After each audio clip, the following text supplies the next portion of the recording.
Bienvenue dans Les Sons font des lettres, le podcast qui vous raconte des histoires inspirées de la musique. Je suis MLJ, autrice en devenir, et je partage avec vous mon imaginaire. Dans ce nouvel épisode, venez découvrir une nouvelle inspirée de Sur un volcan, une chanson de la Maison Tellier. N'hésitez pas à aller l'écouter juste après ce podcast. C'est l'heure ? Demande Fim pour la 15e fois de la matinée. Tu vois bien que tu n'es pas prête, arrête de gigoter. Mais pourquoi arrêter de gigoter et se préparer ? Se demande la petite fille en se retournant de plus belle. Elle s'étire pour apercevoir la fenêtre de la hutte. Là-bas, tout là-haut, dans le cercle de nuages, se dresse la montagne endormie. Lorsqu'elle est habillée, Fim se précipite dehors. Elle oublie même ses chaussures et court pieds nus jusqu'au temple. C'est la plus grande hutte du village. Elle est formée de plusieurs pièces, toutes plus ornementées les unes que les autres. Là, dans la chambre principale, Fim aime se lever dans les tapis tissés par les artisans de la tribu. Elle aime rester dans le temple, à écouter les histoires et observer les traditions de son île. Fim est très attentive. Elle voudrait devenir prêtresse un jour et honorer le dieu de la montagne. Elle ne veut pas se marier, ni avoir d'enfants. Elle veut vite devenir grande pour partir à l'aventure, puis revenir et transmettre les mêmes histoires qu'on lui a partagées. Mais elle n'a que 8 ans, et tout cela, elle aura bien le temps de le vivre. Pour le moment, Fim court jusqu'à la chambre où les prêtresses sont occupées à mettre les rites en place. Il faudra monter les objets et les amulettes jusqu'au sommet. Ce sont les guerriers et guerrières qui s'en chargeront. Ils ont plus de muscles, eux, pense la petite fille. Je vois qu'une petite personne a transgressé le secret des rituels volcaniques, remarque gentiment la doyenne. Que veux-tu, Fim ? Ne te prépares-tu pas à la célébration ? Je veux l'histoire, s'il vous plaît, c'est trop long d'attendre. Pourtant, c'est le temps qui passe, et l'attente, et la patience que l'on fête aujourd'hui, enfant, lance l'adulte avec adresse. Fim est déjà assise sur un divan et pose ses mains sur ses genoux. La prêtresse soupire en souriant et se laisse attendrir. À 8 ans, impossible de vivre le réveil sans conte et jeu. Fim est probablement la plus attachante des enfants du village, mais la plus impatiente aussi. La doyenne prend place en face d'elle avec les marionnettes et les pierres volcaniques. Tout est prêt pour l'histoire. Bien avant que je vienne au monde, au temps des premiers humains, le dieu qui dormait dans la montagne ne s'éveillait que pour laisser éclater sa colère. Les habitants de notre belle île se cachaient pour fuir sa fureur. Pendant des centaines d'années, personne n'approcha le cratère du volcan. Des siècles de peur, de méfiance. Fim, tu ne peux pas imaginer à quel point l'île était sombre, maculée de cendres et toujours écrasée sous une chaleur accablante. La vie était triste et sans autre goût que celui de la suie. Dans le village, cependant, il y avait un fou. Un homme qui avait complètement perdu l'esprit et qui dansait sous la pluie des cendres en acclamant le dieu du volcan. Il dansait d'une façon étrange, comme un pantin de bois dont on aurait échappé les ficelles. Chaque jour, il sortait de sa maison, faisait le tour de l'île en courant et se lançait dans sa chorégraphie. Et si le volcan ne s'est jamais réveillé à cause de cela, le fou fut tout de même banni du village. Malgré tout, il resta gai et s'en alla habiter dans une hutte dans la forêt, au pied de la montagne. Là, il dansait, seul, parmi les animaux et les arbres. La tribu ne vit pas cela d'un bon œil. Une nuit, il fut décidé de l'emmener au sommet du volcan. « Qu'il danse, disaient les uns, mais qu'il danse après la mort. Il sera mieux dans le royaume des esprits, lançaient les autres. » On proféra beaucoup d'insultes à l'égard de cet homme, lui qui ne s'en souciait pas du tout. Le lendemain, à l'aube, la mère du fou fut envoyée pour le conduire auprès des guerriers et guerrières pour qu'il soit mené en haut de la montagne. La prêtresse fait bouger les marionnettes avec tant d'adresse qu'elles paraissent vivantes. Fim ne perd pas une miette de ce récit qu'elle connaît déjà par cœur. Les pierres commencent alors à trembler. La terre sort lentement de sa torpeur. Fim a un mouvement de recul. Et si la cendre était de retour, comme dans l'histoire ?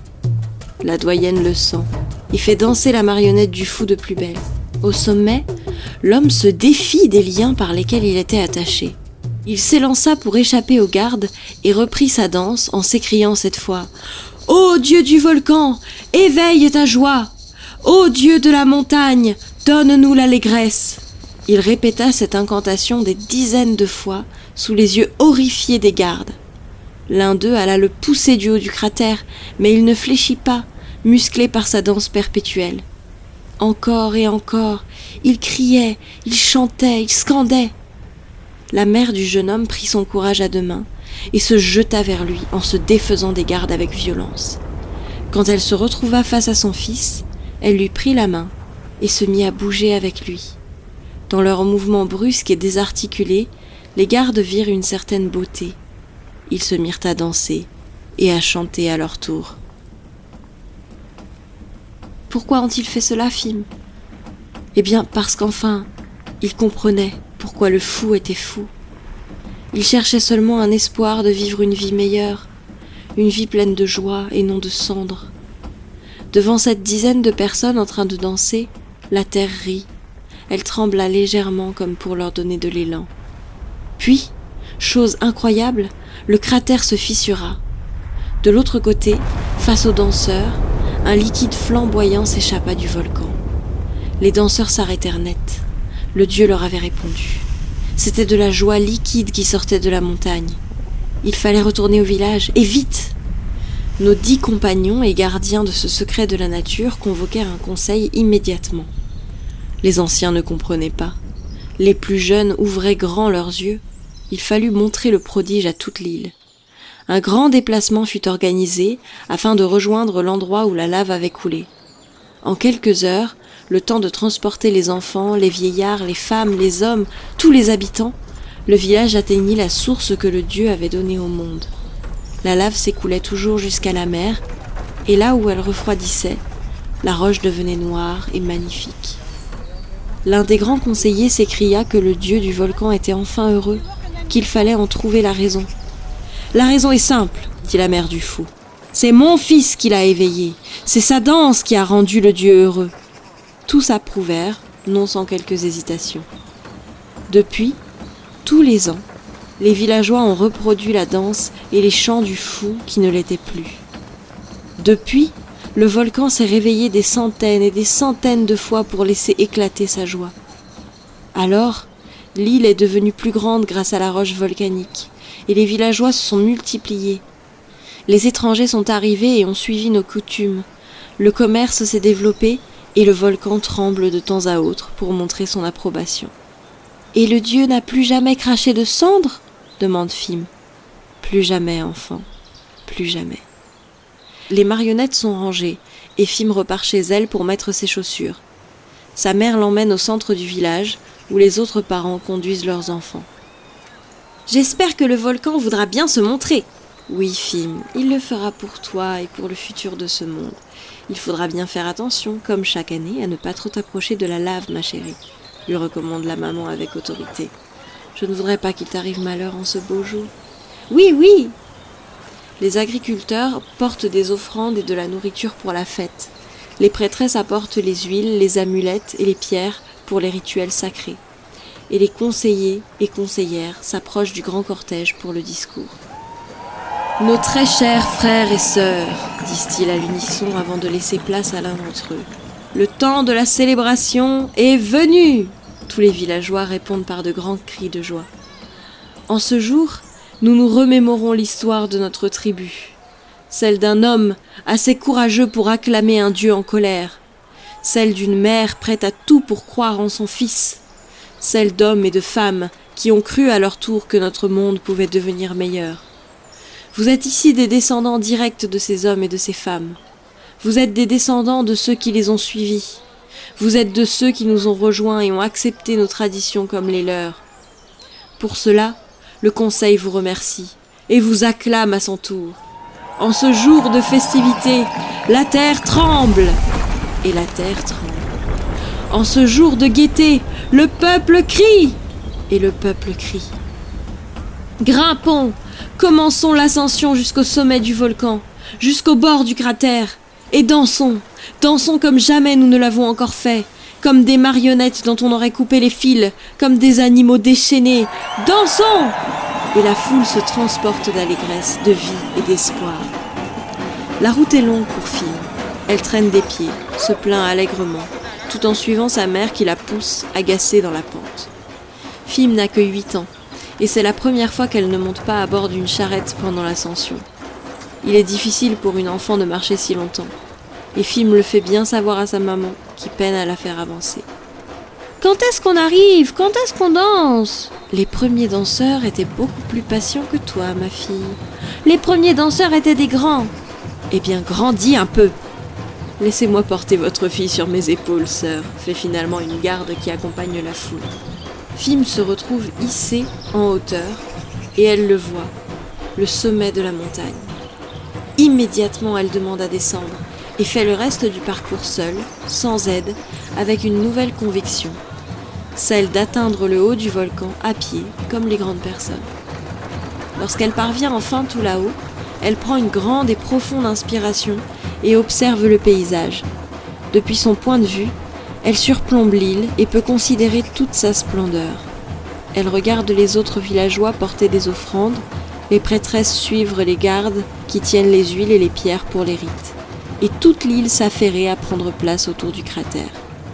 Les rites sont conduits par la doyenne qui s'enduit d'huile et prononce les mots sacrés que personne d'autre n'a le droit de dire. Ces mots font frissonner l'assemblée. Des musiciens s'accordent ensuite et jouent quelques rythmes lents. C'est la préparation. Enfin, les conseillers et les prêtresses indiquent l'endroit où la lave va sûrement s'écouler, et chacun se tourne dans cette direction afin d'orienter le dieu du volcan. « À présent, déclare la doyenne, dansez, dansez et formez une ronde autour du cratère. » On commence par se donner la main pour symboliser la danse en communauté. Les tambours marquent les premiers rythmes, lents mais forts, bruts. Ils entraînent les villageois dans une ronde où chacun lève et baisse les bras en frappant des pieds. Puis la farandole se fait plus saccadée alors que les autres instruments rejoignent la musique. On ne se lâche pas la main, mais Fim sent plus de violence chez sa mère juste à côté. Elle la suit en mettant du cœur dans sa danse. Les pas se font plus forts et la terre tremble encore. Les flûtes viennent apporter une mélodie nouvelle, différente chaque année pour satisfaire le dieu du volcan. Les habitants de l'île commencent à tourner dans un sens, puis dans l'autre le long du cratère.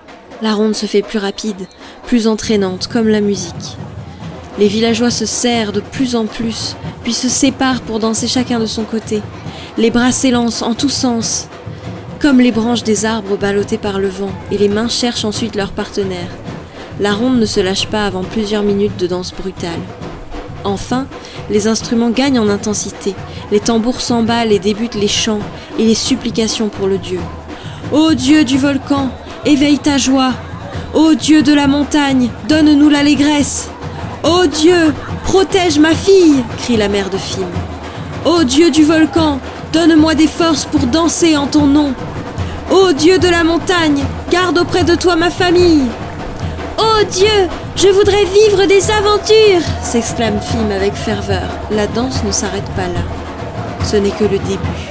Tout le monde se lâche et se met à se déhancher. D'abord seulement les hanches, puis le ventre, les cuisses, les bras et la tête. Dans la transpiration, Fim sent à nouveau le sol trembler, plus fort cette fois-ci. Les bras volent, se brisent dans l'air et le vent qui se lève en même temps que le soir. Le soleil commence à se coucher et Fim a peur que le rituel n'aboutisse pas. Mais la danse est plus forte que ses pensées et elle s'abandonne, donnant à ses pieds de l'élan pour sauter en l'air et se secouer, laissant sa sueur perler le long de son front, de ses joues, de son avant-bras et de ses genoux. À présent, tout le monde danse comme il l'entend, prenant de temps à autre quelqu'un par le bras pour tournoyer à deux. Fim prend les mains de sa mère et elle tourne à leur tour.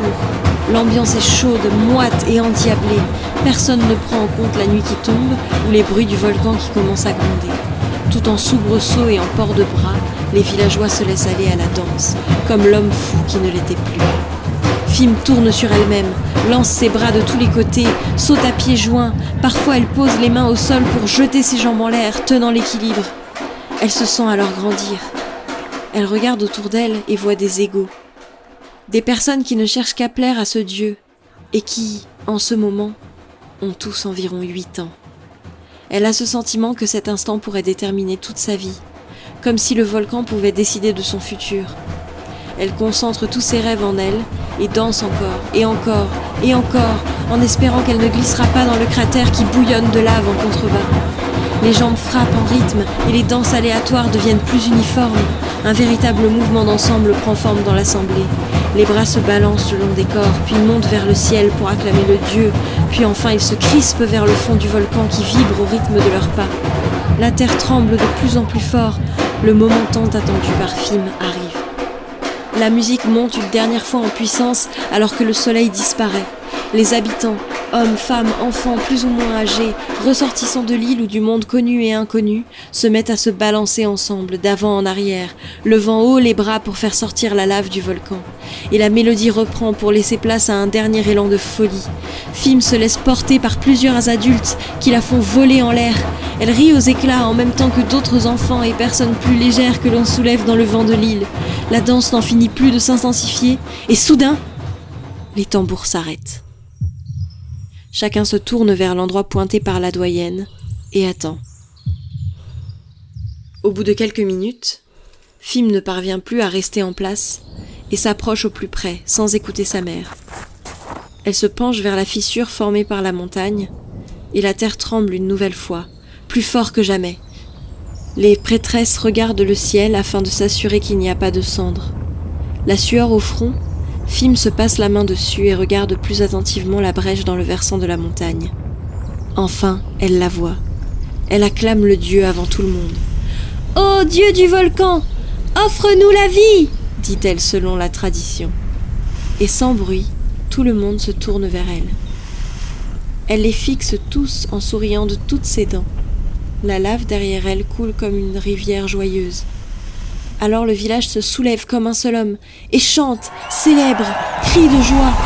La doyenne lance quelques phrases sacrées et tous les habitants répondent par des acclamations.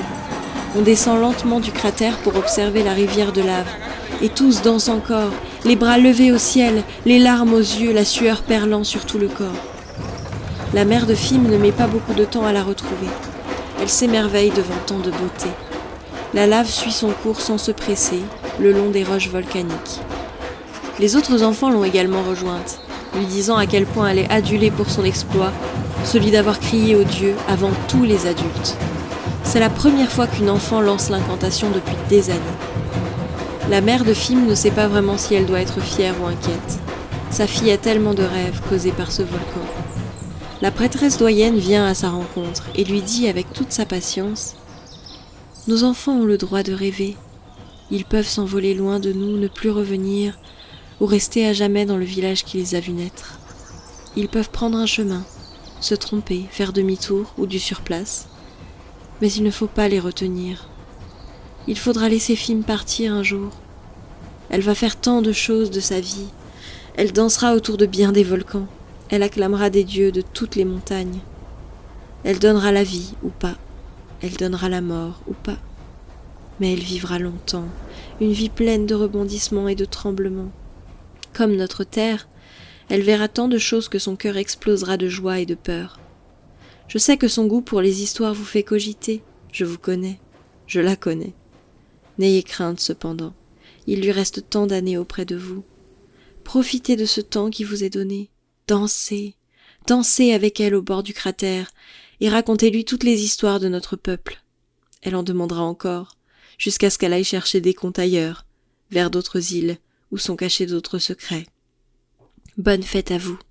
Célébrez. La mère de Fim écoute attentivement et prend tous ses conseils à cœur. Elle observe encore sa fille qui joue autour de la rivière de lave qu'elle a découverte et vient lui proposer de rentrer tranquillement à la maison pour se laver, se changer et repartir faire la fête. Fim lui prend la main, elles partent lentement vers le village et laissent derrière elles la rivière de lave qui coule, qui va vers la mer, faisant grandir l'île un petit peu plus. À quoi sert notre venue ? Oh, dansez, dansez, tout est perdu. Dansez, le tigre a faim. Dansez, vous n'avez plus rien. dans ces petits bouts de chair, dansez au bord du cratère.